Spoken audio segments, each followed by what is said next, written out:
O período menstrual, infelizmente, pode ser sinônimo de muita dor e desconforto para várias mulheres. Mas o que muitas delas não sabem é que sentir fortes cólicas não é sintoma natural do nosso ciclo menstrual. Sentir muita cólica durante a menstruação, ter dores na hora da relação sexual e até mesmo a própria infertilidade são um grande sinal de alerta de sintomas de uma doença que aflige diversas mulheres, a endometriose. Eu sou a Júlia e sou a mãe da Cora. E eu sou a Tayla, mãe do Francisco e da Tereza. E esse podcast é Coisa de Mãe.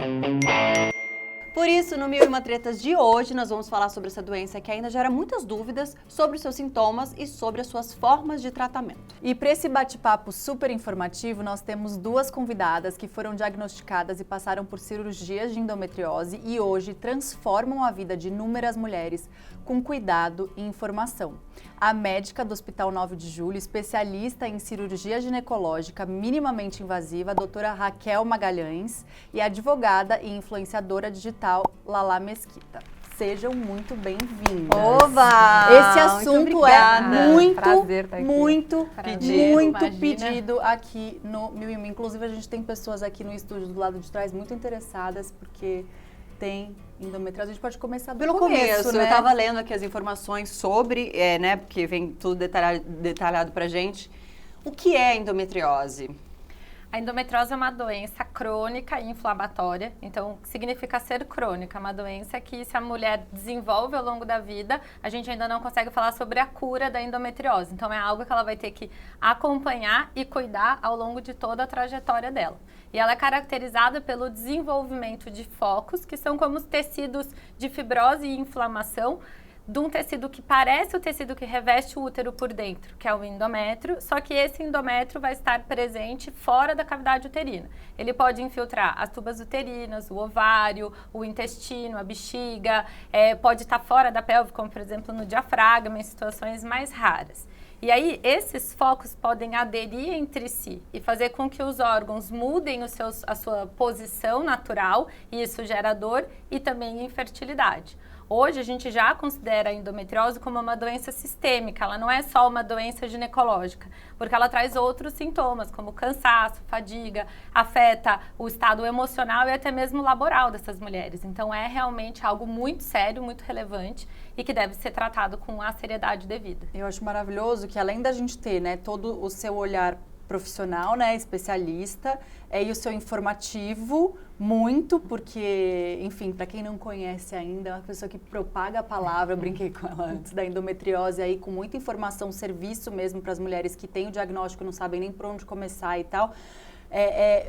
Mas vocês duas também, além de trazer essa informação para a gente, passaram pela cirurgia. Eu queria saber muito também, queria tirar tudo que a gente puder dessa opinião pessoal, para além dessa opinião também técnica, né? Como foi que vocês tiveram o diagnóstico, como a endometriose entrou na vida de vocês? Pessoa física também, além da jurídica. A endometriose entrou na minha vida em 2019, né? Na verdade, eu descobri que eu tinha endometriose em 2019, mas eu tenho que voltar um pouquinho no tempo para contar como que aconteceu. Eu já tinha muita cólica, cada vez pior, assim, 20 dias de cólica no mês e estava com muito cansaço, mas eu não sabia o que eu tinha, né? Eu tinha isso acontecendo. E a gente ouve que cólica é normal. Desde que você menstruou? Sempre tive cólica forte e sempre ouvi que era normal na família ter cólica forte. E fui, né, aceitando, e aí, só que aí piorou muito depois do meu último filho, né? Eu tenho 3 filhos. E a coisa começou a ficar muito insuportável, 20 dias por mês de dor, mas estava achando que era normal. E uma fadiga, e não tinha associado nada. Aí um dia fui fazer o exame de ultrassom de rotina e deu lá que eu tinha endometrioma. Lógico que eu fui dar um Google, né? E endometrioma, endometriose no ovário. Eu fiquei super preocupada, mas falei, eu vou no meu ginecologista, e aí ele vai me explicar o que eu tenho, né? Cheguei lá, o que ele me fala? Olha, não é nada. Não é nada? Não é nada. Não precisa se preocupar, você toma essa pílula aqui. Dá-lhe o hormônio. E tá tudo certo. Eu ainda perguntei, mas não é endometriose no ovário? Eu tinha uma amiga que tinha tido endometriose, eu sabia da gravidade, ela já tinha operado. Não, fica tranquila. E diante dos meus relatos de, né, cansaço, TPM cada vez mais intensa, cólica, ele me receitou também um antidepressivo. Nossa, que ótimo! Vamos passar o CRM dele para ser cancelado agora? Bom, aí o que aconteceu? Fui embora, tá? Fui com aquilo, eu era o meu médico de confiança e eu tinha esse almoço justamente com essa amiga que tinha tido endometriose. E no almoço eu falei, olha, eu achei estranho, porque o que eu sabia de endometriose é que endometriose causava infertilidade, eu só sabia disso. Que é bom que você já começou o episódio falando que tem 3 filhos, né? E isso é um mito bem conhecido, né? Da endometriose Sim. causar infertilidade. Todo mundo associa, né, endometriose à infertilidade. E aí apareceu no exame endometriose no ovário, o médico falou que não é nada, e ela fez as perguntas que mudaram a minha vida, né? Porque o começo de uma nova fase, porque aí ela falou, Lá, você sente muita cólica? Eu, sim, muita. Você tem, assim, o intestino preso? Sim, não estava nem entendendo essa associação. Você sente dor na relação? Nessa hora eu falei, olha, durante não, mas depois eu sinto cólica. É uma coisa estranha que eu achava. Ela falou, eu acho que você tem endometriose, porque são os mesmos sintomas que eu tenho. Então, você vai numa médica especialista em endometriose, faz um exame que é um exame específico para endometriose para tirar essa dúvida. Aí eu fui numa médica especialista e já deu, né? Que a gente já tem uma aqui, ó, se você estiver passando por uma coisa aqui, ó. Hospital 9 de Julho, entendeu? É lá que você vai resolver sua vida, porque o diagnóstico quanto antes, eu imagino que, sim, como toda, nossa, deve ser melhor. Porque aí, no meu caso, foi endometriose profunda, grau 4, já caso cirúrgico, né? E, eu estava lendo sobre isso. Então, assim, é uma doença que o grande... E você teve a chance no seu médico de confiança, que loucura, né? De ter descoberto antes. Não, mas por um lado... Que negligência, né? Negligência e que sorte, porém, cuidado divino, que saindo desse médico você encontrou a sua amiga, porque poderia ter demorado mais quanto tempo de sofrimento, né? Até alguém falar, olha... E foi aí que caiu minha ficha, que eu falei assim, olha, se eu fiquei sabendo por ela, eu posso ajudar outras mulheres. Foi todo um processo, né? Começar a compartilhar uma intimidade, né? Porque ninguém quer falar de doença na internet e eu tinha o meu Instagram já falando, eu falava sobre maternidade, né? Mas eu falei, não, eu preciso compartilhar, eu sei lá como que eu vou fazer isso, mas se eu conseguir falar com uma mulher, evitar né, que ela passe por o que eu passei, eu vou fazer isso. E é assim que nasceu esse trabalho de aumentar a conscientização, né, sobre a endometriose. Quando você fala que não tem... Você começou falando que é uma doença que não tem tratamento. Não, mas não tem cura. Não tem cura, perdão. Exatamente. Não tem cura. E a cirurgia, como ela acontece? Porque né, só no nível 4, não é no nível... Qual os tipos de tratamento, se não tem cura, né? A gente tem 3 pilares do tratamento da endometriose. Um pilar, que é para todas as mulheres, é a mudança do estilo de vida. Então, eu preciso que essa mulher esteja consciente e aí passa por um dos desafios do tratamento, porque a pessoa portadora de endometriose, ela é parte fundamental do tratamento. Então, eu preciso ter uma conscientização em relação ao estilo de vida. Prática regular de atividade física, alimentação o mais natural possível e o menos inflamatória e o manejo do estresse. Cuidar da qualidade do sono, manejar o estresse do dia a dia, porque alguns fatores a gente não vai conseguir mudar. Então, bem tranquilo nos dias de hoje. Assim, coisa bem fácil de conseguir. Imagina. Já que a gente já tem que lidar com a poluição, com os agrotóxicos e Sim. com o plástico, né? Porque até o plástico ele vai acabar interferindo na sintomatologia da doença. Então, dentro do que a gente pode, da nossa rotina, a gente tem que manejar o nosso estresse. E quem é portadora da doença sabe. Pioram os sintomas quando você precisa entregar alguma coisa no trabalho, você tá com um problema de família. Então, assim, a endometriose, ela te puxa mais para baixo naquele momento que você já tá super estressado e que não tá tudo indo como deveria. Coisa que a gente sabe, já repetiu aqui 1 milhão de vezes, é que cuidar da nossa saúde, do nosso bem-estar, acaba ficando em último plano, né, Marília? Opa, com certeza. E sem dúvida, arrumar um tempo no meio da correria do dia a dia é uma missão impossível. Mesmo para nós, mães, que equilibramos tantos pratinhos ao mesmo tempo, né? Por isso, pensando no nosso bem-estar como mães e como mulheres, o Hospital 9 de Julho criou uma estrutura completa para o nosso cuidado, facilitando a nossa vida, porque lá a gente encontra absolutamente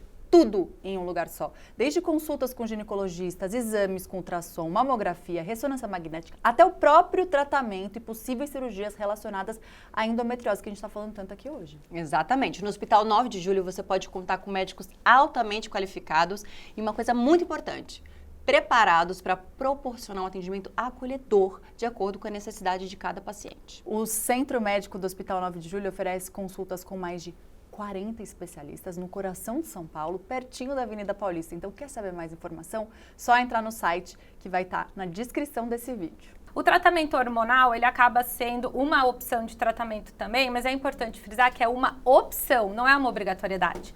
Porque o que eu mais recebo de pergunta é, eu sou obrigada a usar hormônio? Não, você não é obrigada a usar hormônio, mas é uma opção de tratamento e a função dos hormônios para a endometriose é única e exclusivamente redução de sintomas. Então, eu não vou impedir essa endometriose de continuar se desenvolvendo, eu não vou evitar que essa endometriose volte após uma cirurgia adequadamente realizada com o uso de hormônio. E não é uma obrigação. Agora é a resposta mais rápida e a resposta mais fácil, especialmente quando eu tenho um profissional que é um generalista, não é um especialista em endometriose. Ele vai acabar dando um hormônio, que é uma pílula, para silenciar esses sintomas e postergar esse tratamento, ao invés de já direcionar a paciente, entendeu? Tá. Uhum. Então, talvez ele até soubesse o que era mesmo e preferiu deixar ela sem informação e vou silenciar isso aqui com esse anticoncepcional. Isso, como se tipo fosse isso, a isso. grosso modo. Só entre a gente aqui, assim. Só entre nós. Infelizmente, acaba sendo uma realidade. E eu penso assim, eu vejo a minha formação, né? Quando eu entrei na faculdade de medicina, o jargão da portadora de endometriose, que era uma louca chata, que ia no pronto-socorro todo mês pedir morfina, pedir tramal. Então era tudo.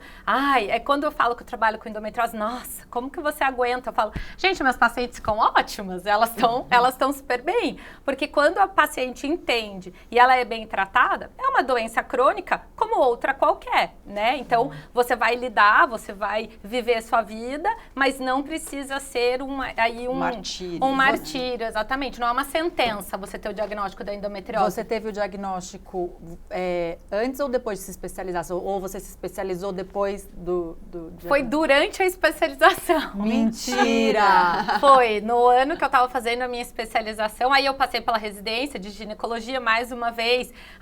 Endometriose, o caos, cirurgia super complicada. Criava-se um monstro ao redor da doença, que era um monstro que não acontecia, por exemplo, ao redor do câncer ginecológico. Parecia que era, né? Que horror, se puder dizer isso, mas era melhor você tratar um câncer do que tratar endometriose, e não é nada assim. E aí, quando eu fui fazer a minha especialização, mais uma vez, mesmo dentro de um centro de referência, existia aquele peso do diagnóstico. É muito difícil de aprender a operar, quase ninguém sabe operar. E realmente poucas pessoas sabem, mas você recebendo o treinamento adequado, você vai conseguir executar o procedimento. E aí, nesse ano, que foi um ano de muito estresse pessoal e tudo, e a endometriose conversa muito com isso, porque a gente tem ali a imunidade quando cai, é quando a doença se desenvolve, né? E aí, num período de muito estresse, eu comecei a ter dor na relação, algo que eu nunca tinha tido. Eu não tenho uma história típica da endometriose, eu não tinha cólica, porque eu tinha um estilo de vida desinflamado. Eu sempre comi bem, eu sempre pratiquei atividade física, eu tinha uma vida que eu não sou uma pessoa super estressada, passava pelas coisas, mas conseguia lidar de uma maneira tranquila. E aí, num momento de super estresse, eu comecei a ter dor pós-relação. Aí achei estranho, aí procurei uma médica que era... depois, não é durante, a dor vem depois. Depois, exatamente. E aí procurei uma médica que eu via nos congressos, falei, nossa, ela é maravilhosa, eu vou lá. Fui, e aí a médica não me examinou. Aí eu falei, olha, mas eu sou gineco também, e eu queria ser examinada. Então, assim, o exame físico, se você vai em um ginecologista, ele não te examina, procura outro. Porque faz parte do raciocínio da ginecologia, o exame físico é fundamental. Fazer um exame de toque, um exame especular, examinar a mama da paciente, faz parte de você conhecer por inteiro a sua paciente. E aí ela não quis me examinar, e aí eu falei, mas você não vai me examinar? Aí ela... Então, tá bom, vou te examinar. Aí foi, me examinou, falou, olha, não é nada, mas faz esse exame aqui. Aí eu fui fazer o exame, rezando para não ser, escondendo de absolutamente todo mundo o que estava acontecendo comigo. E aí, quando eu cheguei para fazer o exame, mais uma vez, aquela falta de sensibilidade, né? O radiologista pôs o transdutor, né? Eu fui fazer um transvaginal com preparo, ele colocou o transdutor e falou, nossa, tá cheio de endometriose. Gente, eu comecei a chorar. Mentira, e assim, gente. Aí eu, como assim? Porque passa um filme na sua cabeça. Você descobriu que você já tinha 3 filhos. Agora imagina, eu não tinha nem 30 anos, eu não tava nem casada. Você mãe, primeira coisa que você pensa. Exato, eu não vou conseguir engravidar, acabou. Vou ficar sofrendo igual os pacientes que eu vejo. Vou fazer uma cirurgia, vou sair estomizada da cirurgia, vou ser com bolsa de colostomia, acabou minha vida, né? E aquilo foi super difícil. E aí ela falou que ia falar pro meu chefe na época, não, eu vou falar com o fulano. Aí eu, não, para tudo. Falei, olha, eu gostaria que você preservasse a minha privacidade, claro. não comentasse. Claro. Isso é algo meu. Ótimo. E aí foi passando o tempo. E aí eu me convencia que eu queria operar e me convencia que eu não queria operar. Eu tinha um não apoio para operar, eu sofria com os sintomas e na época a pessoa que estava comigo não me incentivava a operar. Até que um dia, assim, a minha mãe falou, chega, você vai operar, eu não aguento mais ver você sofrendo e você tem que decidir isso e você tem que tomar a decisão se você vai operar ou não. E eu, numa Páscoa, assim, aí eu fiz tudo, fiz fisioterapia, tava usando DIU hormonal, tava fazendo tratamento, assim, de livro, de médica que trabalha com endometriose, tava bonitinha. E fui pra Páscoa, na casa da minha mãe, comi assim, a gente teve um jantar, assim, comida árabe, no café da manhã eu comi uma fatia de pão, quer dizer, eu nada muito extraordinário. E aí eu tive uma dor muito forte para evacuar, que também é outro sintoma da endometriose. E aí eu falei, eu não aguento mais, eu fiz tudo e eu vou continuar com dor, então eu vou operar. E aí, sem apoio... É uma opção normalmente do paciente, tipo... Depende. Em alguns casos, sim, porque quando que a cirurgia está indicada? A cirurgia vai ser indicada quando eu tenho acometimento de algumas estruturas nobres, como um nódulo grande de intestino, de bexiga, da inervação, um cisto de ovário muito grande, endometriose no apêndice, endometriose... Assim, em alguns locais vai estar indicado e, às vezes, não tem o que a paciente escolher. Por exemplo, se ela tem uma endometriose que ela pode perder a função de um órgão, por exemplo, pode perder a função do rim, ela tem que operar. Ou quando está próximo da inervação. No meu caso, a indicação seria a falha do tratamento clínico. Então, eu tinha uma endometriose que justificaria a cirurgia, mas eu poderia tentar o tratamento clínico, que seria a associação do estilo de vida com, por exemplo, o uso de um método hormonal, que no meu caso ali estava sendo o DIU. E aí eu tive uma falha desse tratamento, e aí eu optei pelo tratamento cirúrgico. Aí sua mãe, te cortei nessa hora, né? Aí sua mãe, o seu parceiro não te ajudou muito, aí sua mãe... Exatamente, não me apoiou. Até foi uma situação engraçada, assim, porque eu fui escolher meu cirurgião, né? Porque aí é mais um desafio, você vai escolher dentre todos os seus amigos quem vai te operar, e é uma baita responsabilidade. E a minha mãe foi falar, inclusive, com o meu amigo, olha, você tá nas suas mãos aí, meu tesouro. E foi muito interessante porque eu não pude ser examinada pelo meu amigo, porque na época eu fui... eu não quero que você seja examinada. Assim, Como assim? Assim, aí você começa a perceber como a gente se torna refém de uma situação e muitas mulheres passam por isso. Por muitas vezes não ter essa compreensão, né? Porque é muito difícil você falar para um homem, mesmo que seja um médico, que você tem cólica. Eles não têm útero, eles não sabem o que é isso. O que é uma dor na eles não sabem de nada. Exatamente. A única pessoa que teve a sensação de facada no reto, e essa é a descrição da dor, né? Que você vai evacuar, você faz assim, que parece literalmente estar colocando uma faca de baixo para cima no seu reto, que você fala, eu não aguento mais sentir isso, entendeu? Eu não aguento, eu vou na fisioterapia toda semana, eu faço fisioterapia, enquanto eu não tirar isso de mim, eu não vou me sentir bem, né? A barriga fica desse tamanho, tem calça que você não usa antes de você, na semana que você está menstruando, tem calça que não fecha. Você fica com uma... Tem 2 guarda-roupas, né? Você nunca sabe qual, porque também você não sabe nunca o dia que a sua barriga vai ficar inchada, então você nunca sabe qual vai ser seu estilo, né? Nossa, se você vai usar uma roupa, um estilo totalmente calça largada, ou se você vai estar arrumada, porque depende da barriga, né? De como que ela vai estar. Não, fora que você fica exausta, né? Você não tem energia. Era recorrente eu sair pra jantar e dormir no restaurante. Eu sempre escolhia uma mesinha do lado da parede. Assim, por exemplo, menu degustação. Gente, será que eu tenho endometriose? Você nasce com ou seu corpo pode desenvolver? Você tem 2 filhos, é diferente. né? Aí consome a energia de uma outra maneira. Mas assim, não Mas é... essa pergunta eu já te queria fazer desde quando você começou a falar mesmo, que é uma coisa pra fazer uma coisa idiota, né? Mas assim, você já nasce com ou você pode desenvolver a doença? Não, você não nasce com. A gente tem relatos de meninas e até de homens com endometriose, são extremamente raros. E aí a teoria de que seria a menstruação que refluiria pela tuba e grudaria ali na pelve, ela acaba perdendo um pouco da sua força por conta desses relatos, né? Mas foi até um prêmio Nobel de medicina na década de 60 a descrição da teoria de Sampson, né? Que é a Sampson, a teoria da menstruação retrógrada. Mas hoje a gente acredita que existam outros fatores relacionados à genética e à imunidade. E aí você tem células que poderiam se tornar qualquer tipo de célula, né, de tecido no corpo. E por estímulos aí de infecção, de estresse, de imunidade e hormonais também, essas células começam a se desenvolver num tecido de endometriose. Isso. Então você pode, por exemplo, passar a sua vida inteira sem... e, de repente, ter mais para frente, num momento que você passa um estresse muito grande. Na pandemia, a gente observou a recidiva de muitas pacientes, porque pacientes que passaram por estresse muito grande, perderam, tipo, 2 familiares, e aí a gente teve uma recidiva maior de pacientes no momento da pandemia por conta dessas questões da imunidade. Foi uma questão operar ou não operar?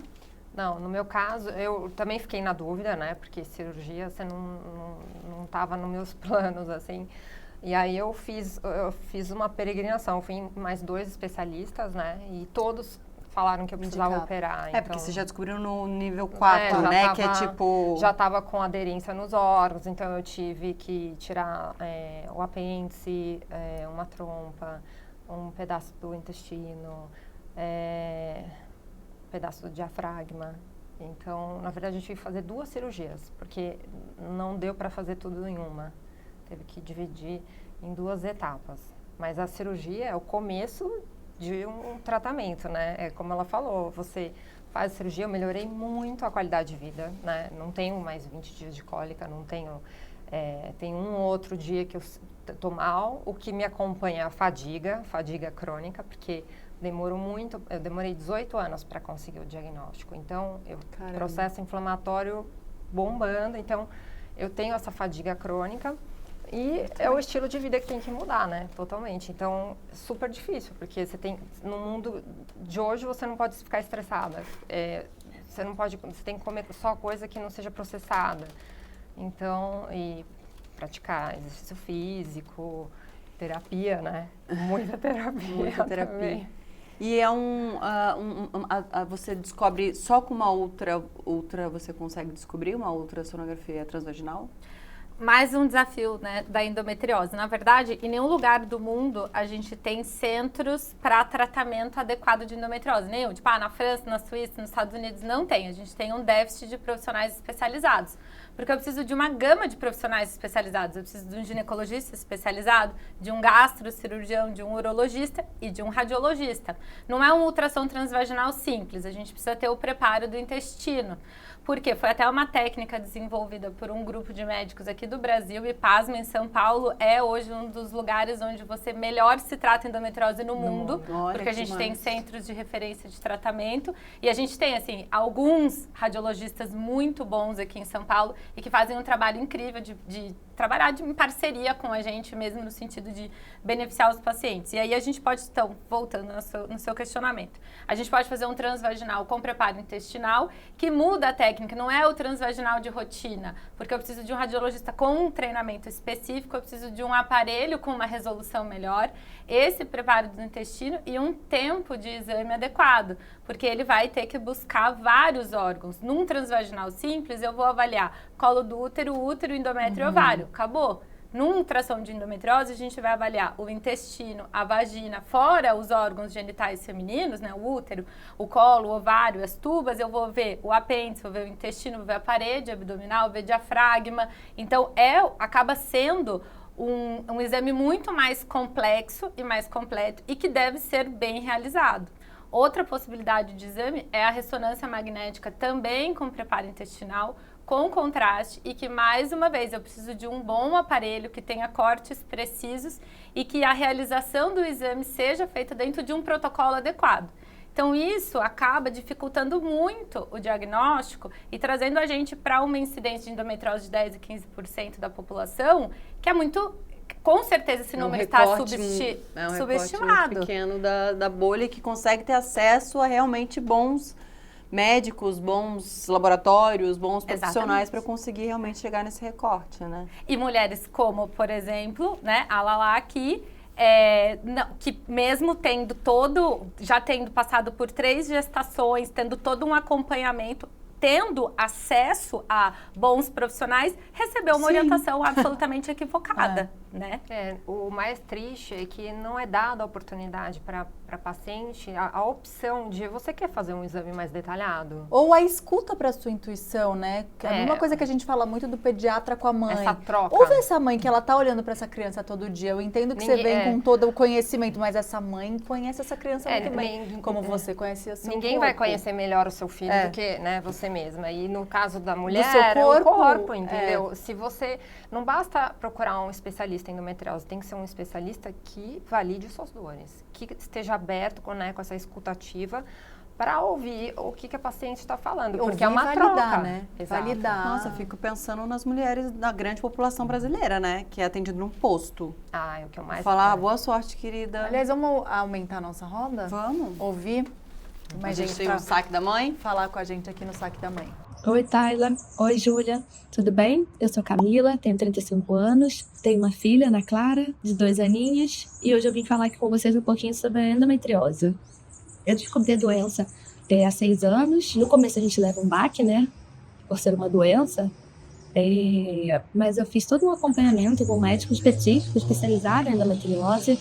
Ele me passou alguns exames, ele me passou uma restrição alimentar, me orientou para praticar atividades físicas.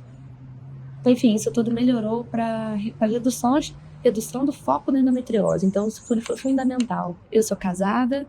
Quando a gente começou a pensar em engravidar, ter filho, a gente pensou, né? Vamos começar a tentar, porque eu não sei quanto tempo pode demorar isso. Se a gente vai conseguir de imediato, se nós vamos demorar, se vamos precisar de um tratamento específico para endometriose primeiro, depois as tentativas de engravidar. E aí fizemos uma série de exames para avaliar trompas, para avaliar os focos da endometriose, mas estava tudo em ordem. Então, iniciamos as tentativas de engravidar. Desde o último dia da cartela de anticoncepcional até o dia que eu descobri a gestação, eu levei 7 meses para eu conseguir engravidar. Então, foi esse período que eu fiquei, senti dores, com certeza, a endometriose dói, né? Causa bastante cólicas. Durante a gestação foi tranquilo, não tive nenhuma intercorrência. A Ana Clara nasceu super saudável, foi um parto normal. Não precisei fazer nenhum exame específico para avaliar a endometriose. Depois que a Ana Clara nasceu, aí sim a gente retoma nossa restrição alimentar, atividade física, toda a medicação certinha para que os focos da endometriose sejam reduzidos o quanto antes. A gente não pensa em mais em ter filhos por outros motivos, não por causa da doença. Hoje a Clarinha está aí super saudável, a gente super feliz com a família. É isso, meninas. Espero que vocês tenham gostado. Foi muito bom compartilhar um pouquinho aqui da minha história com vocês. Um beijo, super sucesso no canal. Um super beijo, Camila. Obrigada pelo depoimento. Você disse que descobriu antes de ser mãe, que achou que ali meu mundo caiu, né? Como que isso foi mudando, assim, pra você, quando você descobriu a sua primeira gestação, a sua cirurgia, né? Depois você fez o primeiro tratamento que não obteve resposta, optou pela cirurgia. Como é que foi pra você, quando você decidiu, quero ser mãe, quero engravidar? A sua gravidez foi planejada? Foi. Conta pra gente. Na cirurgia eu optei por tirar o DIU, porque mais uma vez é sempre essa dúvida, quanto tempo eu vou demorar pra engravidar, né? E aí eu fui começar, então, as tentativas. Como todo mundo, é uma gestação planejada, mas até que ponto, né? A gente nunca sabe o que pode acontecer. No meio desse processo, eu desistia de engravidar. Aí eu voltava a tentar, e aí eu desistia de novo. Eu desisti 2 vezes, assim. E aí chegou uma hora que eu falei, eu não aguento mais, já fazia 1 ano e 3 meses, porque no começo você fala, eu não vou comprar aquela viagem, porque como que eu vou esquiar se eu estiver grávida? Eu não vou fazer não sei o quê, porque se eu estiver grávida, ai, nossa, no seu casamento, eu não sei se eu vou poder ser madrinha, porque aí eu falei, chega, vou viver minha vida e vai dar tudo certo. E aí depois, então, depois de duas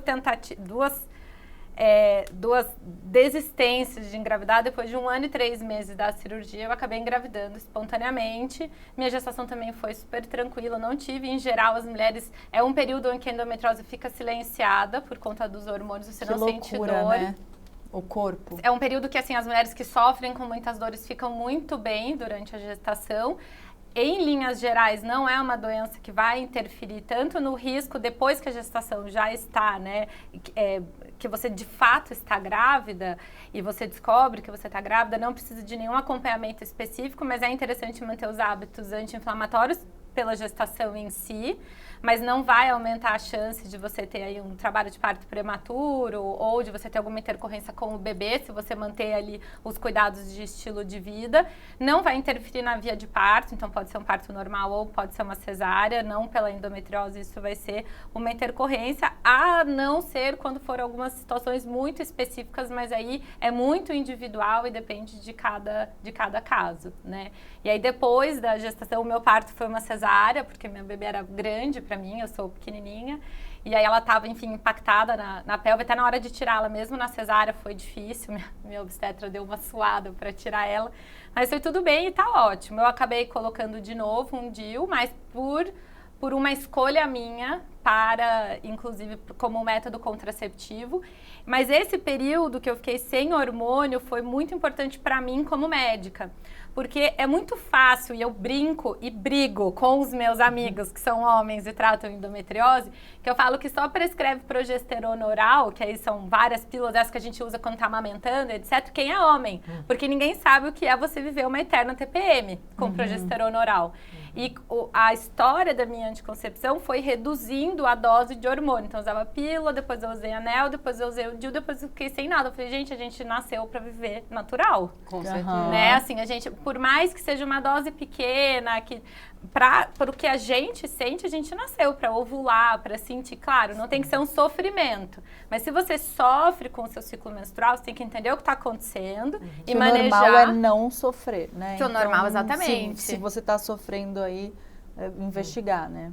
Investigar e entender. E aí, se você quer, por exemplo, hoje, eu quero, porque eu tenho outros benefícios do uso de um método hormonal, mas aí é uma escolha e não uma obrigação. E que é importante falar, porque levar 18 anos, né, para descobrir, inclusive com um diagnóstico, né, negligente e tal. Eu vi no seu perfil que você fala muito sobre os mitos e verdades, né, e coisas que as pessoas saem falando por aí também, ou diminuindo a doença. Eu queria que você falasse o que você acha que são os maiores, assim. Então, os maiores mitos. E verdades. O que você acha de importante? Falando assim? de gestação, né, principalmente, a infertilidade. fala muito que engravidar, né, você quando engravidar, você vai melhorar da endometriose. Eu tinha já 3 filhos, então eu sou o exemplo vivo de que não tem nada a ver, né. Você fica realmente sem dor durante a gestação, mas depois tudo volta ao normal. Tanto é que eu comecei a piorar dos sintomas mesmo depois dos meus 3 filhos, né. Antes, você tinha muita cólica, mas... Eu tinha, só que eu acho que a parte dos sintomas que ficaram mais silenciados é que eu tive 3 gestações próximas, então ficou um período longo meio silenciado.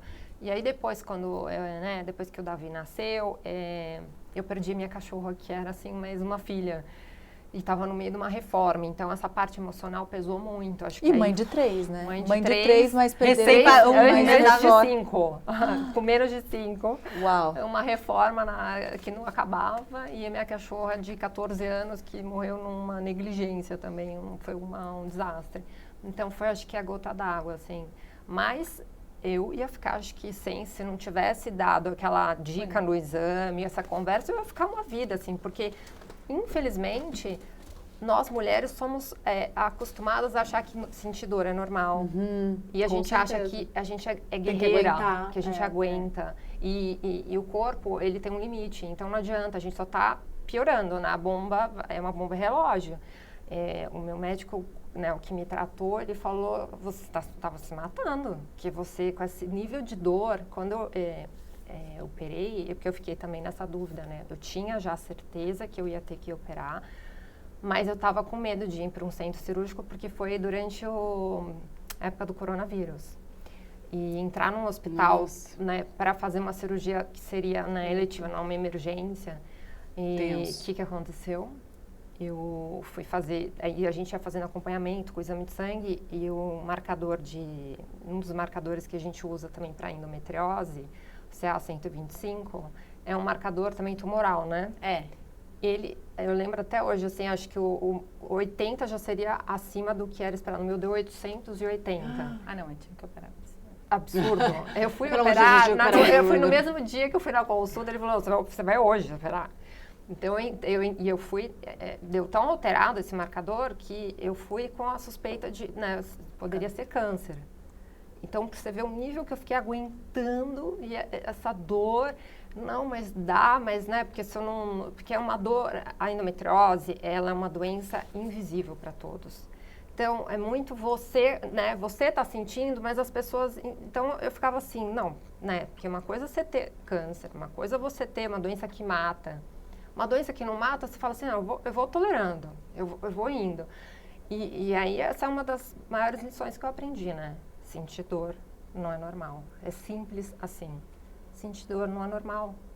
Começou a sentir dor, procura um especialista que consiga falar com você, porque o diagnóstico precoce evita tudo isso, evita essas intervenções. Né? Hoje eu vivo bem? Vivo. Sou grata, não me imagino não fazendo as cirurgias, é impossível. Mas eu vivo com as sequelas de 2 cirurgias, né? Então, você fez 2 cirurgias? Fiz 2 cirurgias. Então, sim, ela foi né, parte 2 etapas. 2 etapas, né? Então, eu tenho uma tela no diafragma. Nem lembro disso muitas vezes, mas às vezes eu vou treinar, eu sinto. Eu tenho essa cicatriz no intestino. Então, assim, se a gente pode evitar tudo isso, com uma conversa simples, né, de troca de informação, sentir dor não é normal. Procura ajuda, né, e saber que cólica não é normal. Porque, e assim, por que ficou, é uma coisa que eu queria falar aqui que eu acho muito importante. Por que ficou essa coisa de cólica é normal, sentir dor é normal? Porque, e a gente não tem tantas respostas, tratamentos legais para endometriose. Porque os homens não sentem cólica. Eu tenho certeza que seria diferente. Nossa, certeza é óbvio. Que a gente ia ter mais opções, que a gente não... Né, pesquisa, mas... Sem dúvida. Sem dúvida. Hoje são mais de 200 milhões de mulheres. Como uma doença 100% feminina, né? Exato. Tipo assim... Exato. Então, assim, lógico, a gente tem muita pesquisa acontecendo, mas tem prioridades. Elas né? já estariam avançadas. Né? Então, a doença que a mulher aguenta, que ela não vai morrer, né? Não vai morrer, assim... Não é uma doença que, né, mata mesmo, né? Não mata o corpo, mas mata a alma, né? Aqui tinha uma pergunta, né? Como que você acha que a endometriose, vocês, né, que passaram por isso, as duas, afeta a saúde mental das mulheres? Eu queria ilustrar essa pergunta com um questionamento que eu recebi ontem no consultório. Uma paciente me procurou, ela e o marido, e ela já estava assim, olha, eu tô cansada, todo mundo fala que... Assim, não me suporta mais, né? Eu já fui em N médicos, porque a estatística da endometriose é muito ruim, né? Tempo médio de atraso de diagnóstico, 8 anos, desde o início dos sintomas. 10... Como? Pera, como o assim? tempo médico de atraso no diagnóstico é de 8 anos. 10 médicos e 4 cirurgias desnecessárias. Essa é a estatística. 10 médicos 10 e médicos. 4 cirurgias desnecessárias. Tal, bota isso no corte, pelo amor de Deus. Então, assim, é a doença que... A gente não tem estudo de custo no Brasil, mas a gente tem estudo americano. Então, é a principal causa de falta no trabalho nos Estados Unidos. Então, tem um prejuízo direto e indireto gigantesco. Tanto por absenteísmo ao trabalho, tanto por abandonar a vida profissional. Mulheres que acreditam que não dão mais conta de muitas coisas, né? Assim, eu vejo que, como cirurgiã, por exemplo, tinha muitas vezes que se eu sentia vontade de ir ao banheiro, eu tinha que parar de operar e ir ao banheiro. Você sabe, assim, eu não conseguia segurar o xixi, né? E assim, isso é normal. Isso é normal, né? E mesmo eu trabalhando com isso, e depois que eu operei, eu entendi que várias coisas que eu sentia não eram normais e que agora isso aqui que eu estou vivendo é uma vida normal. E o que acaba acontecendo, enfim, voltando na pergunta que a menina me fez essa semana, ela olhou e falou, mas doutora, existe cólica? Porque assim, ninguém encontra a minha. Então, existe ou é frescura? Eu falei, não é frescura. No fim, assim, a paciente tinha intolerância à lactose, tinha uma contratura do assoalho pélvico super importante, que é uma complicação secundária aí da endometriose, que a gente pode conversar sobre isso, que também é um tratamento super importante que as fisioterapeutas que fazem e que não é valorizado muitas vezes. E ela não tinha nada de endometriose mesmo, ela tinha outras causas que traziam essa dor pélvica e ficava se procurando uma endometriose que não se encontrava. E aí ela falou, então minha dor não existe, né? E impacta muito, porque você acaba assim, você é desacreditada pela maioria das pessoas, porque mais uma vez é uma doença invisível e olha pra você, imagina, você tá com dor, nossa, você é uma mulher super bonita. Tô vendo nada aqui, tá tudo certo, tudo no lugar. Exato, menstruar, e todo mundo menstrua, e todo mundo sente uma coliquinha. E eu tenho muita paciente médica. E uma vez eu tinha uma cirurgia plástica que falou, não, eu nem sinto dor, eu tomo assim, 3 anti-inflamatórios, vou operar e tá ótimo. Eu falei, você se escutou? Assim, você tá fritando o seu rim? E não tá tudo bem, não é por aí, né? Então a gente acredita que é isso, que a gente tem que tomar remédio. Então, tem que tomar remédio todo mês pra cólica? Não! Nossa, eu tinha tanta cólica, não, por isso que eu tô falando, cara, talvez eu tenha... Hipocondríaca não, só um pouquinho. Eu tinha tanta cólica que eu tinha que tomar anti-inflamatório já antes de saber que eu ia menstruar, já tomava antes. Porque tomar remédios para cólica não resolvia. Eu tinha que tomar anti-inflamatório daquele sublingual na hora, sabe? Assim, que você colocava na língua e você falava, ai, socorro. Tipo, era assim também. Esse é um grande alerta. Se você tem que, né, usar medicamento e mais de um pra... Nossa, pra não é normal ter cólica? Nenhuma? Não, assim, não é que é nenhuma, mas você não pode todo mês tomar um remédio pra e dor. alguma coisa que seja, exato, que você talvez não precise medicar, ou que seja suportável. Eu vou ter que marcar uma consulta lá com a doutora no 9 de julho, vou marcar.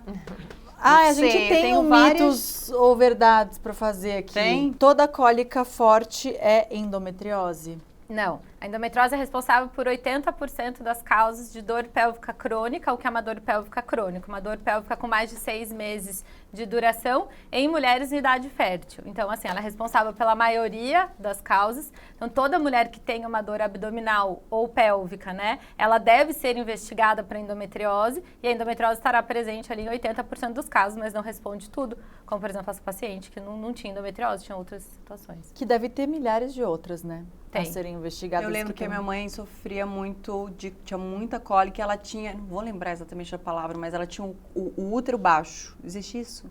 Um útero... Como é que é? Será? Porque ela tinha muita dor na relação, lembro muito disso, ela ter muita dor, muita cólica, e ela tinha o útero, ela teve que tirar o útero, ela primeiro tirou trompa, tirou varo, foi tirando tudo, teve que tirar o útero. Provavelmente tinha endometriose e ninguém achou a coisa certa, porque a gente nunca teve plano, sempre foi SUS, o postinho lá, e aí foi arrancando tudo, né? Talvez possa ser, enfim. Uma coisa importante é que toda mulher que tem endometriose, as filhas e sobrinhas têm 7 vezes mais chances de ter.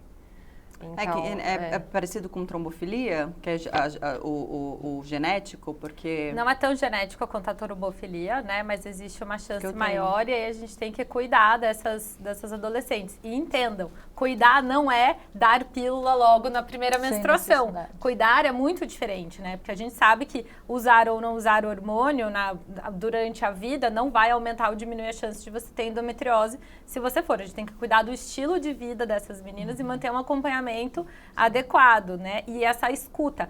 Porque outra situação interessante que acontece muito é no momento do diagnóstico. Você diagnosticou, ótimo, foi no especialista e tratou. Mas e o seu acompanhamento? Você tem que todo ano revisitar como você evacua, como você urina, como você tem relação, porque coisas podem acontecer, a nossa vida não é um corte, né?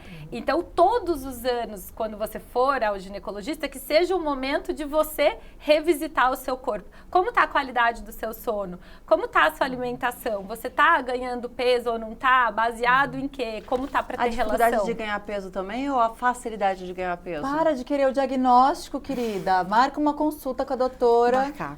Ué, e as pessoas que estão assistindo que querem se informar? As pessoas querem saber. Vai, Porque então eu vai. tenho muita dificuldade de ganhar peso. Tô perguntando, ela falou do peso, tô aproveitando a consulta Vai, não, grátis é, aqui. eu faço Quem isso fala, sempre. a gente faz sempre isso aqui. Sempre, Tá me sempre. julgando. Não, eu faço muito mais, inclusive. Conta, doutora. Não, na verdade, assim, não existe uma relação direta da endometriose com o ganho de peso, mas são situações secundárias, como, por exemplo, a mulher usa um monte de hormônio que bloqueia a ovulação, então ela vai inibir ali a produção natural dos seus hormônios naturais, inclusive dos hormônios masculinos, então ela pode ter aí uma dificuldade maior de ganho de massa magra ou de perda de peso. Ela vai se sentir muito cansada, então ela não vai conseguir dar uma raça na academia, ela não vai lá suar, Já pingar. não é você, porque você dá uma raça na academia. Depois eu Então- morro o resto do dia, não falo mais nada. Oxigênio. Mas não é você.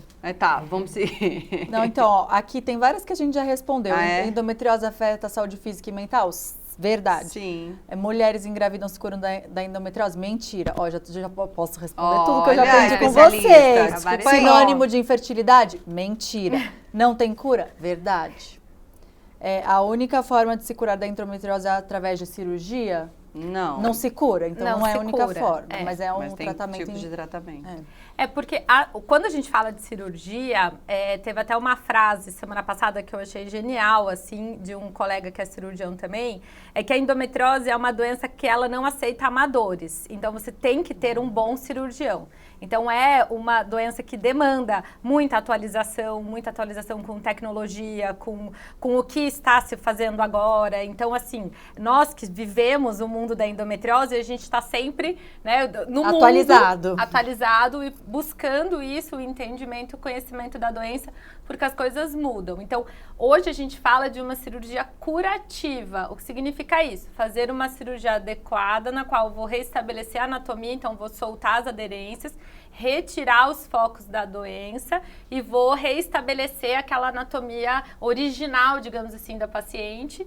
E aí a gente vai remover o que precisa e nada além disso, que é um outro princípio do tratamento cirúrgico, que chama radicalidade econômica, é algo bem técnico, mas a gente não sai tirando, por exemplo, câncer que a gente tira com margem. Então, eu tenho um nódulo de endometriose no intestino de 2 centímetros, eu vou tirar 4. Não, eu vou tirar 2, né? Então, por isso, a cirurgia, quando bem realizada e bem acompanhada, eu tenho muito menos chance dessa doença recidivar do que uma cirurgia mal realizada. Mas acontece de precisar de uma outra cirurgia. Pode acontecer. Tipo, voltar ou crescer de novo, ou aparecer de novo, não sei exatamente. Pode. Como. Pode, né? E principalmente no estresse, né? Exatamente. Na Olha, baixa. vocês estão muito Gente, eu tô maravilhosas, muito aprendendo. gente. Ó, essa vocês ainda não responderam. Se mulheres que não têm cólica, se existe a doença meio escondida. Você tinha pouca no começo. Não, você que não tinha ela cólica.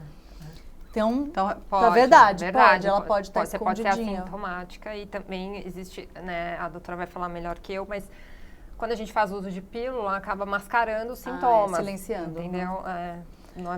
Exatamente então, isso. acaba escondendo os sintomas, né? Isso, porque a pílula, né, como eu falei, o hormônio, ele serve tipo de para tratamento. um tipo de tratamento para alívio de sintoma. Na verdade, a pílula é a maneira mais fácil de você ser ginecologista, porque ela resolve tudo, resolve síndrome do ovário policístico, anticoncepção, Sou eu. sangramento Agora- uterino anormal, tudo. Então é uma resposta rápida para tudo. Me corrija se eu estiver errado, mas é muito triste, né? Porque assim, eu vou contar uma história aqui que eu acho, enfim, importante, qualquer coisa, depois você fala, querida, não vamos falar sobre isso, mas porque pra mim foi muito, muito, muito importante, assim.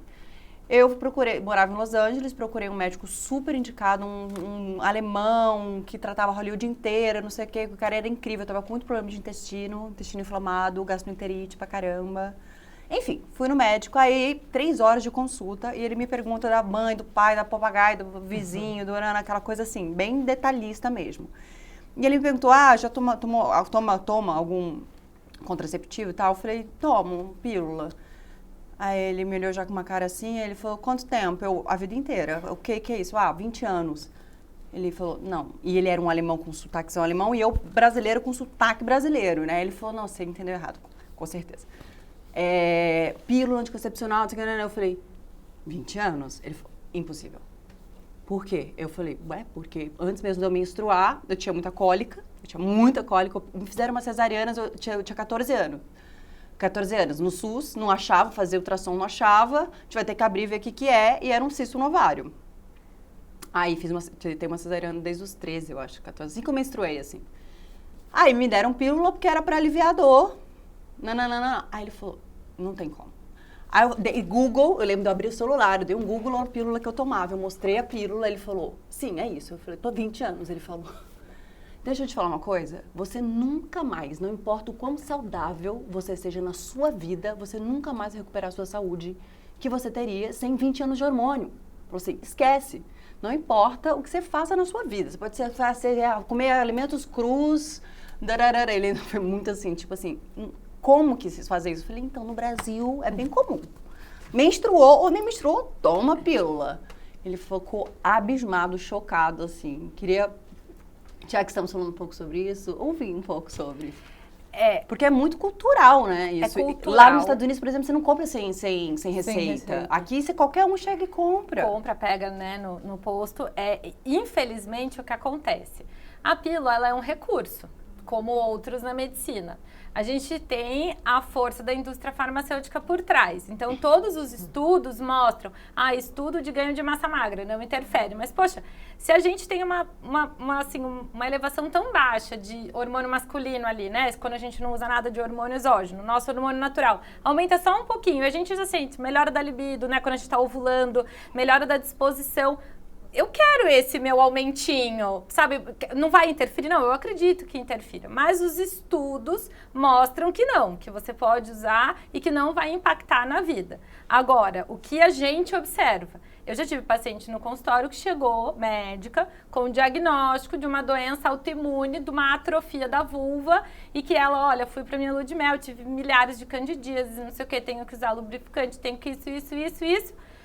Aí eu olhei e falei, bom, mais uma vez, o que tá acontecendo? Eu uso pílula desde os 16 anos, ela com 30. Eu falei, vamos tirar a pílula. Tirou a pílula, acabou. Por quê? Porque impacta, sim, em muitos tecidos e a gente não sabe exatamente o que vai acontecer, porque eu não consigo pegar o mesmo ser humano, eu teria que pegar um estudo de gêmeos idênticos, dar pílula para uma, não dar pílula para outra, mas mesmo as condições externas delas deveriam ser as mesmas. Então, tem situações que a ciência, puramente, ela não consegue entregar uma resposta robusta pra gente, mas que nós inferimos, né? Porque todo médico deve ser um pouco cientista, né? Nós somos técnicos. Então, a gente também tem que interpretar um pouco o que está acontecendo. E hoje, eu, particularmente, como opinião pessoal, eu não gosto de prescrever pílula. Porque eu acredito que a mulher deva viver e experienciar o seu próprio corpo, conhecer o seu próprio corpo, até para identificar uma alteração. Eu passei a ter dor na relação. Eu passei a mudar o meu hábito intestinal no período menstrual. Então, isso faz parte do autoconhecimento. Não, eu lembrei muito disso, porque você começou falando, a forma mais fácil de ser ginecologista hoje é a pílula. Na hora me veio essa história, assim, na cabeça. E para mim foi muito marcante, assim. Eu falei, caramba, qual a outra opção que eu tenho? Hoje eu tenho o DIU e tal. E é isso, assim, só acho que a informação é que a gente está sempre em busca de informar. Porque quando receitam a pílula, não falam, né, os possíveis contras, né? Exatamente. Olha, aí você faz a escolha consciente, né? Não, tudo bem. Não, zero, não se fala. Quando ele falar, eu falei, gente, a coisa mais normal, todo mundo toma pílula, tipo assim, como assim isso pode fazer mal? Como isso pode agravar a minha saúde? Tipo assim, enfim. A libido, que você passou por ela, e a gente vira e mexe e volta nesse tema, porque libido e maternidade são duas coisas que, ainda não caminham juntas. Que, não caminham juntas. Que, a endometriose, bom, imagino que com dor você não tenha vontade de nada. Dor e fadiga. Mina qualquer libido, gente, né? eu vou procurar saber. E bloqueada e bloqueada hormonalmente, né? Então, quando eu ia até te dizer exatamente isso. Eu costumo falar para as minhas pacientes, você não vê o dia de tirar a sobrancelha, você fica, não vejo a hora de tirar a sobrancelha. Não, você gosta do resultado, mas dói. Então, você não fica querendo aquilo. E o nosso corpo, ele tem uma tendência de se proteger. Então, a gente não anseia por aquilo que dói, por aquilo que nos gera uma frustração. E a mulher com endometriose, ou ela tem dor na relação, ou ela tem o abdômen inchado, ou ela tá cansada, ou ela tá usando um monte de hormônio que tá deixando a vagina mais seca, porque o uso de hormônio sistêmico faz redução da lubrificação vaginal. Ou então ela sente muita cólica no período menstrual, ela sangra muito, e isso acaba tendo aí uma negação do feminino. E o que mais, né, nos faz, assim, a gente se sente próxima do nosso corpo quando a gente está com vontade de ter relação, quando a gente está, né, assim, é um momento de troca e de liberdade. E mesmo relações entre mulheres, então não é só porque o homem não entende, não, é porque você não está bem com você mesma. Então, esse impacto da saúde física e mental, ele é muito preocupante. E muitas vezes a gente não tem esse apoio, esse reconhecimento, tanto da sociedade quanto da parceria que você tem, e vai impactar negativamente. Então, a gente precisa resgatar isso, e o primeiro passo, com certeza, é tirar a dor. E muitas vezes eu vou precisar de uma fisioterapeuta pélvica. Às vezes faz uma cirurgia maravilhosa, né? Tipo assim, uma cirurgia super completa, com um robô super tecnológico, operou, melhor médico, mas você tem ali uma contratura do assoalho pélvico, que é aquela musculatura que a gente trabalha muito quando está grávida, para fazer um parto normal, etc. Mas é um trabalho diferente, é um trabalho de fortalecimento durante a gestação.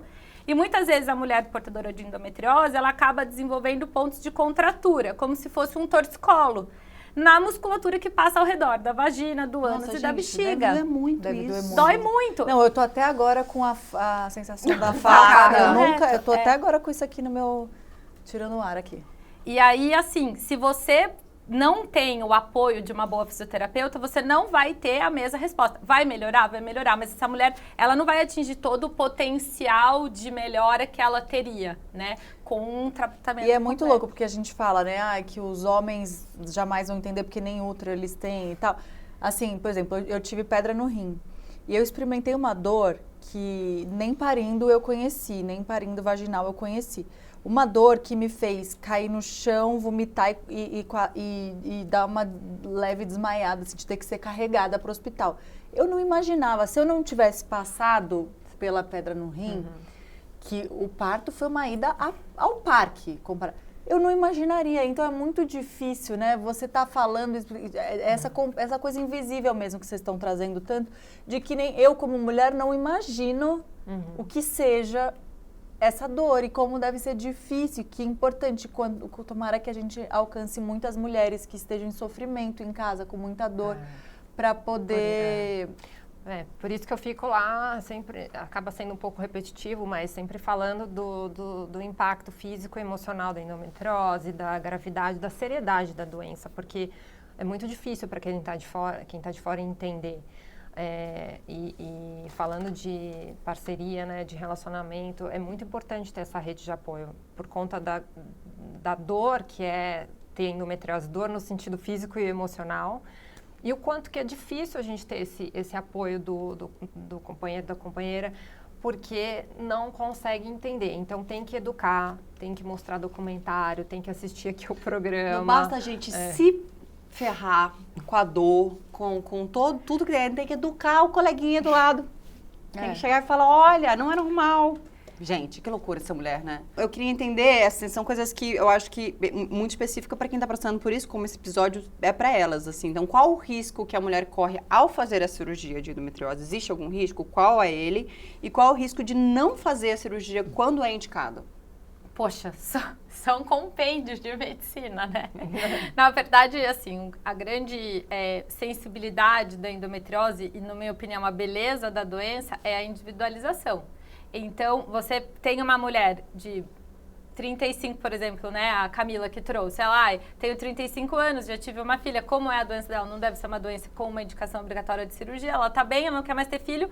Isso é um planejamento de tratamento. Uma mulher com 40 anos que deseja engravidar, tem óvulo congelado? Não tem? Como tá a reserva ovariana? Então, assim, é um contexto muito complexo. Pessoal intransferível. Exatamente. E é um tratamento individual. Então, a minha endometriose intestinal não quer dizer que é igual à sua, não quer dizer, entendeu? Que é igual a do outro. Então, a gente tem que individualizar. E aí, os riscos da cirurgia também são individualizados. Sim, entendi. Né? Então, por exemplo, a sua cirurgia foi extremamente, assim, tecnicamente necessária e adequada a ser feita em 2 tempos. Porque a gente não vai estender uma doença não oncológica, né, uma doença benigna, para uma cirurgia de mais de 6 horas. Porque eu vou estar agregando risco à cirurgia sem trazer um benefício para a paciente. Então, é melhor eu submeter ela a 2 procedimentos que eu vou fazer com uma equipe melhor. Então, os riscos, eles são diretamente proporcionais à extensão da doença. Sim. Exatamente. Então, assim, vamos lá. Um risco que eu sempre falo para os meus pacientes. Tem risco de você morrer na cirurgia? Não é uma cirurgia com risco de vida, no sentido de a gente não mexer numa estrutura vital, como, sei lá, uma cirurgia cardíaca, uma neurocirurgia, um transplante que o paciente pode morrer na cirurgia. Então, não é uma expectativa que você vá morrer na cirurgia. Mas, mais uma vez, não é uma cirurgia para amadores.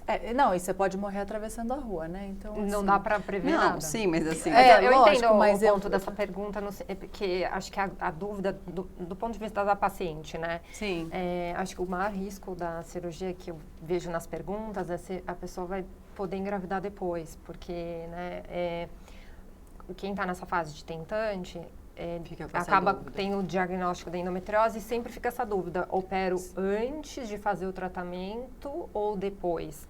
E aí acho que você pode ajudar muito, né, falando, né, sobre coleta de óvulos, essas coisas, né? Acho que é essa dúvida, né? Isso, assim, vamos lá, no mundo ideal, né? A paciente chega, o que a gente tem que ver? Idade, desejo reprodutivo, função do ovário, o que ela tem de reserva ovariana, funcionamento das tubas.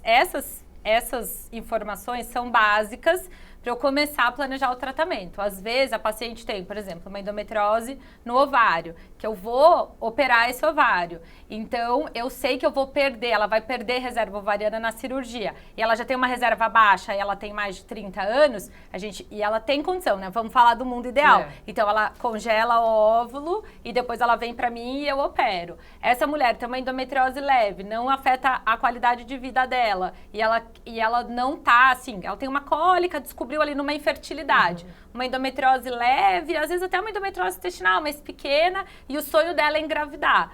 Falou, olha, faz uma fertilização, porque senão a gente vai operar e aí você vai demorar mais 1 ano para tentar engravidar. Você quer esperar esse momento?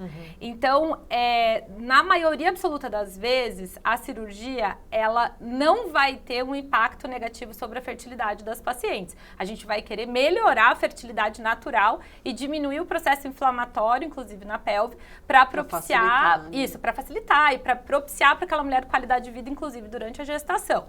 Mas, assim, o gold standard é a individualização, né? Então, algumas mulheres, elas não vão, aí não tem mais como, né? Assim, eu acho que o pior da endometriose é a adenomiose, que é um tipo de endometriose específica do útero. Uma é meio parte da outra, mas são entidades separadas, porque a adenomiose é como se fosse uma infiltração da endometriose na parede do músculo do útero. Então, o útero que fica mais inchado é algo que está sendo muito falado hoje, diagnosticado cada vez em mulheres mais jovens, a gente não sabe por quê. Antes parecia um padrão de envelhecimento uterino, mas hoje não é. E muitas vezes, quando a gente tem uma adenomiose severa, que eu tenho aí comprometimento de mais de 50% da parede uterina, eu começo a agregar muito risco para uma futura gestação para essa mulher, e aí a gente tem que conversar, né? Tem um médico muito bom, assim, que ele é um guia para mim, digamos assim, que ele é um francês que mora nos Emirados Árabes e eles têm lá, né, e ele traz isso no congresso, ele fala, eu estou inserido numa realidade em que o valor da mulher está relacionado à maternidade. Então, a gente tem casos de adenomiose muito severa que a gente faz uma técnica lá de reconstrução do útero com desfechos obstétricos não ideais, assim, a mulher engravida, mas com 28 semanas, entre trabalho de parto, rompe o útero, tem risco de morrer. Então, assim, é super delicado, né? Mas em algumas realidades faz sentido, mas em todas as realidades faz sentido. Por exemplo, ele disse que na França não. Na França, poxa, a mulher tem 40 anos, tem uma superadenomiose, está sofrendo e vê que vai ter um risco de vida, vai ter que ficar confinada num grande centro a gestação inteira. Porque se ela sair, pode romper o útero, morre ela e morre o bebê. Faz sentido? Não não faz sentido. Então, tudo bem. O importante é dar essa escolha para a mulher, né? Isso. O médico trazer essas opções, né? Mas para você trazer opção, você tem que ter conhecimento. Né? Sim, você não pode ir na pessoa que faz tudo não. para... Né? Tem um especialista. Exatamente, que a pessoa vai conseguir te dizer, olha, o risco é esse, o benefício é esse, né? E a gente tem que ter a gente tem que pesquisar. Quem pode ter acesso tem que pesquisar e a grande questão é você ver pessoas que falam a mesma coisa que outras pessoas falam, porque em medicina ninguém é sabichão. assim, só eu faço, só eu tenho essa técnica, só eu tenho esse tratamento, porque aí não é ciência isso, né? A ciência, ela é reprodutível, então você tem várias pessoas que estão alinhados com o mesmo discurso, né? Isso é muito importante. A adenomiose, ela existe sem a endometriose e ambas existem, existe, né? Existem, mas aí a gente sempre tem que investigar, né? E num bom exame de imagem, você vai ter essas duas respostas, inclusive uma descrição, porque não é simplesmente... Eu costumo dizer para as pacientes que, assim, um bom exame de endometriose é como se eu fosse, por exemplo, ela descrever você. Falar, tem uma mulher morena com uma roupa dourada sentada na minha frente. Não, eu quero saber, tem uma mulher morena de olho castanho que está com brinco dourado de argola, que tem uma blusa que está com decote V. Eu preciso de mais informações. E aí, quando eu vou descrever tanto a endometriose quanto a adenomiose no mesmo exame de imagem, é possível, mas eu preciso de informações, preciso saber acometimento da parede, como que tá, a proporção entre as paredes uterinas para conseguir dar mais informação e planejar o tratamento da paciente. Eu sempre achei que endometriose... Primeiro que é uma doença que eu escuto há muito pouco tempo. Depois que a Anitta falou que tinha... a Anitta propagou a palavra. Aí eu falei, olha, isso existe, que, né, enfim... E acho que ela propagou nesse mesmo desespero do tipo, não tô aguentando dor há tanto tempo, pelo amor de Deus, se você tá passando por isso, procure um profissional. E pra mim era algo que era só no útero. Não tinha como ser intestino ir para outros órgãos e outros lugares. Para mim era algo do útero mesmo. Para assim. você e para todo mundo. Para todo mundo. Inclusive eu estava lendo sobre, né, o óvulo que vai, que não sei o quê, como realmente funciona ali, que eu jamais vou conseguir reproduzir aqui. Estava lendo agora há pouco. E eu pensei que ainda segui achando que era só uma coisa do útero, né? E não, existe... não, tá aí tanto de órgão. Sim. Como a endometriose afeta a menopausa?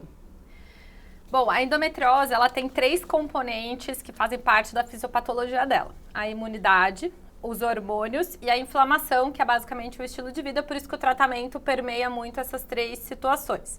Na menopausa, você não tem mais o estímulo hormonal natural e os focos têm uma tendência de regredir.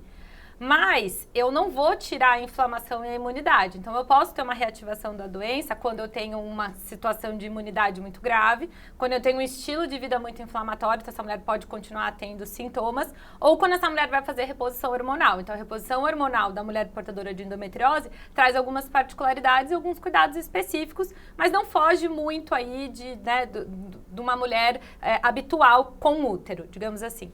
Mas o que a gente tem que tomar cuidado é que a endometriose na menopausa, ela começa a aumentar um pouco o risco de câncer relacionado à endometriose, que é muito baixo, então não é uma doença que está diretamente relacionada ao câncer, mas endometriomas ovarianos, então um cisto como que você teve, né, na menopausa, ele tem aí uma chance maior de vir a se tornar um câncer de ovário. Então não é adequado você manter um acompanhamento, um segmento de uma mulher na menopausa com um cisto de endometriose. E é importante que essa mulher seja acompanhada e que a dor dela não seja negligenciada, né? Porque a gente está falando de mulheres aí, a partir dos 40 anos, todo mundo pode entrar na menopausa. Entre 40 e 60, as mulheres vão entrar na menopausa. Gente, vamos olhar para as mulheres de 40, de 60, de 70 anos. São mulheres que voltam a ter relação sexual ou mantêm com o parceiro, ou têm novos parceiros, ou têm outras vidas. O hormônio é vida quando bem prescrito e adequadamente. Então, assim, a gente vai querer induzir uma menopausa ou estimular que essa mulher não use hormônio para não estimular essa endometriose? Não, vamos cuidar da endometriose e vamos cuidar muito bem dessa mulher, entendeu? Para que a doença não resuma a existência de uma mulher. E é isso que eu gosto de trazer para as minhas pacientes, né? Eu falo, olha, não é uma sentença. Você não vai ter que lembrar que você tem endometriose todo dia. É uma chavinha que você tem que mudar de algumas coisas. Cuide de você, porque não encarar isso como uma oportunidade de se cuidar mais, de olhar para a qualidade do seu sono, do manejo do estresse. A gente está agendando para a semana que vem, né, Marida? Vamos bater lá no 9 de julho para ter uma consulta com você, porque assim, o cansaço, o estresse, a fadiga, o sono. Eu tenho probleminhas de intestino. Eu fui ouvindo. Eu tenho umas facadinhas. E a gente falou muito de endometriose, muito por pedido de vocês, mas assim, deve ter um leque infinito de possibilidades que eu já tô indo embora daqui dessa conversa com muita vontade de investigar, de te contar como eu me sinto dos pés à cabeça, porque essa escuta é pouco ativa mesmo, né? Eu acho que a gente entra num looping da vida às vezes nem a gente para pensar que aquilo não tá certo e senta com um profissional e chama, cobra a escutativa e presta atenção, não tá bem. Não, só hoje que eu descobri que cólicas todo mês pra vida não é normal. Pra mim, eram pessoas que tinham, pessoas que não tinham. Sim, cólicas fortes. Insuportáveis, né? Que não são. Não, inclusive as não suportáveis. Eu já desmaiei de cólica. Tipo, já desmaiei, de cólica. Você entendeu tipo... que nós vamos nós duas? Eu acho duas coisas que são legais, que são muito rápidas e que é super relevante falar, que é a endometriose na mulher que não quer engravidar, que parece que só é tipo endometriose e fertilidade, mas não, essa mulher também precisa ser cuidada. E a endometriose no público trans, porque esse público vai ter uma hormonização e pode ter uma piora da doença, então ele também tem que ter um acompanhamento adequado, né, durante esse processo da hormonização, ficar atento aos sintomas, porque o uso de testosterona em doses altas pode ter uma conversão de estrogênio e piorar a doença. Então isso é importante. Sabe o que eu queria te Super perguntar, importante. assim, que eu sou assim, breve, assim, só pra terminar a minha consulta aqui, dá licença?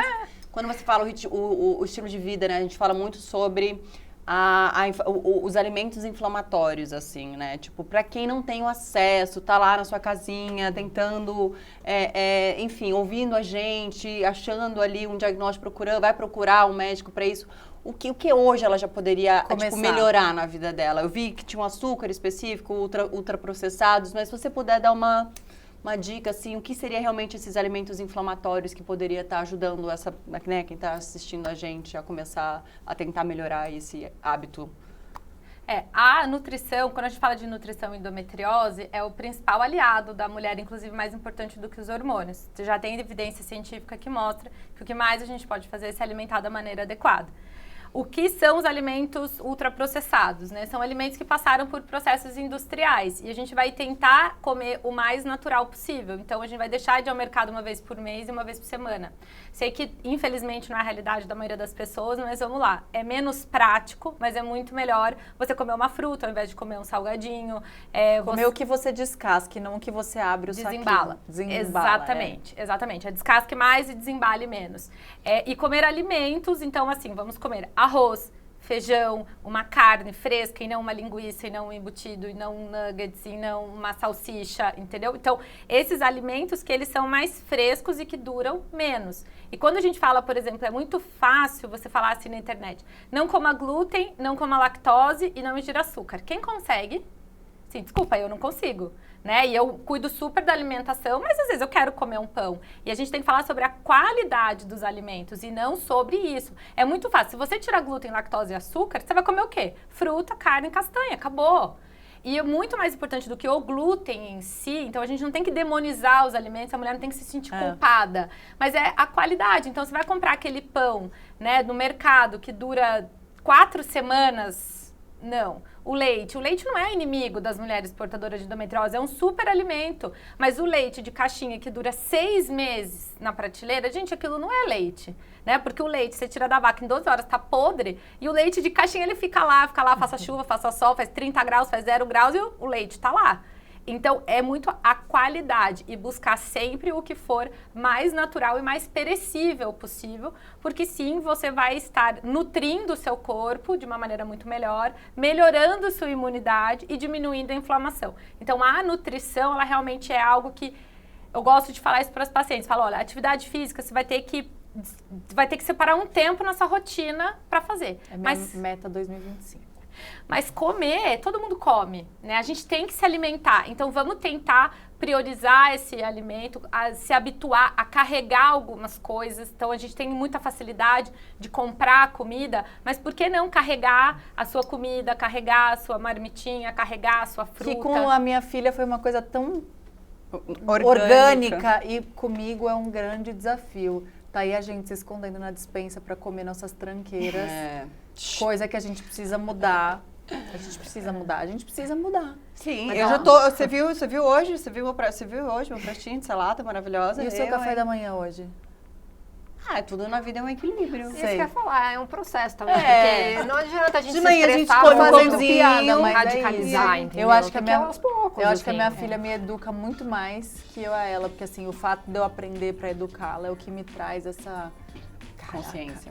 E de querer me esconder para não mostrar as coisas para ela, um grande surto, não é mesmo? Cuidar da sua saúde deve ser prioridade. Se por acaso você se identificou com algum dos sintomas ou situações que apresentamos no episódio de hoje, não deixe de procurar um especialista da sua confiança para investigar o que você pode ter. E se você que nos assistiu tem endometriose, entenda que você não está sozinha. Busque tratamento, o realize de forma correta e tenha sempre ao seu lado uma rede de apoio que vai te ajudar a enfrentar essa doença. Já tem 2 aqui para vocês seguirem, tá? Eu e a Tayla, a gente só tem a agradecer muito a presença de vocês duas. Sem dúvida, esse episódio foi muito importante e muito informativo, vai ajudar muitas mulheres, tenho certeza. Muito obrigada. Muito obrigada a você que nos assistiu até aqui. Nos encontramos na semana que vem aqui no canal do Mil e Uma Tretas ou na sua plataforma de áudio favorita. Beijo, até mais. Beijo, gente. Obrigada. Obrigada. Obrigada.